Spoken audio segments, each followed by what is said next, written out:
Hello,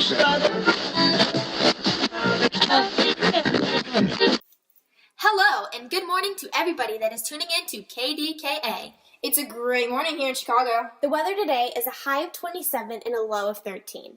Make sure to get all dolled up in your winter getup. Good morning, everyone. I hope you are all enjoying a good cup of joe. For our first-time listeners, my name's Maddie, and I'm here with my babies, Ryan, McKenna, and Tegan. Ryan's here to talk about the 19th Amendment. Hello, the 19th Amendment was a swanky amendment that was ratified on August 18th, 1920. What was this amendment about? The 19th Amendment guaranteed all women the right to vote. Women are seen as palookas and pikers, and it's just not fair. I believe that all of the upstage saps should pipe down because women are swell. And how? Elizabeth Cady Stanton and Lucretia Mott are nifty women who fought for women's suffrage at Seneca Falls, New York.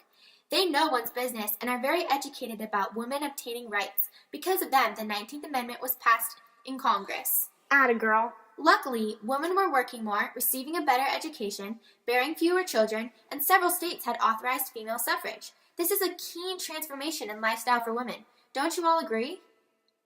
Speaking of lifestyle changes, radio shows were introduced in the early 1920s and were the bee's knees. One of the original big ones was KDKA in East Pittsburgh, Pennsylvania. This keen form of entertainment was very appealing, and families gathered around their radios at night to listen. By 1922, there were 600 different radio stations. Hot dog. Westinghouse was one of the leading manufacturers of the radio at the time. They had the swanky idea to have programming on their product. Originally, the broadcasts were a one-to-one method, and the original transmitter was the Big Cheese, Dr. Frank Conrad. The first broadcast date was November 2nd, 1920. Paying for equipment improvements and performers cost a lot of dough, so the stations turned to advertisers to raise jack. Very interesting. Hold on, listeners. We're going to take a quick break and hear a message from our sponsors. Listeners of KDKA Chicago, are you thirsty for a nice drink? Coca-Cola has now been exported into bottles. This delicious and refreshing beverage, pure and sparkling, ready to drink, is now prepared especially for export. In standard split bottles, handsomely labeled and decorated, packaged in substantial cases, 5 dozen bottles to the case. With a shipping weight of only 85 pounds, please order today. I have a hip to the jive story.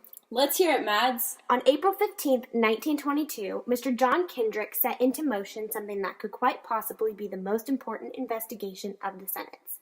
Apparently, on the previous day, the Wall Street Journal reported that the Inside Secretary had released a secret about the U.S. Naval Petroleum Reserve at Wyoming's Teapot Dome to a private oil company. The Secretary sold these reserves at a lower price to the Teapot Dome in 2 other places in California. Baloney. That is definitely not the bee's knees. That's not all. The Republican leadership allowed the Montana Democrat, a baby grand named Thomas Walsh, to chair the panel. One of the many questions that he was asked was, how did the Inside Secretary Albert Fall get so rich so quickly? The Secretary Fall's secretive dealings were uncovered, and Senator Walsh was known as a hero. He was going to be the first former cabinet officer that would go to prison. This triggered several court cases that tested the extent of the powers the Senate held. All very interesting, Mads. But do you want to hear something that'll really knock your socks off? Baloney. No way that'll happen, Tags. Here it goes. There's a new cultural movement called the Harlem Renaissance, or the New Negro Movement. It's absolutely the cat's pajamas. It's in areas that are affected by the Great Migration. Harlem is the big cheese. I guess it's also big in Paris. Giggle water. But you haven't heard the best part. These people are using literature, art, and music to change the public's view on them. No!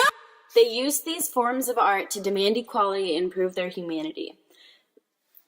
Tags, didn't you say that some of the big dogs include Langston Hughes, W.E.B. Du Bois, and Louis Bryant?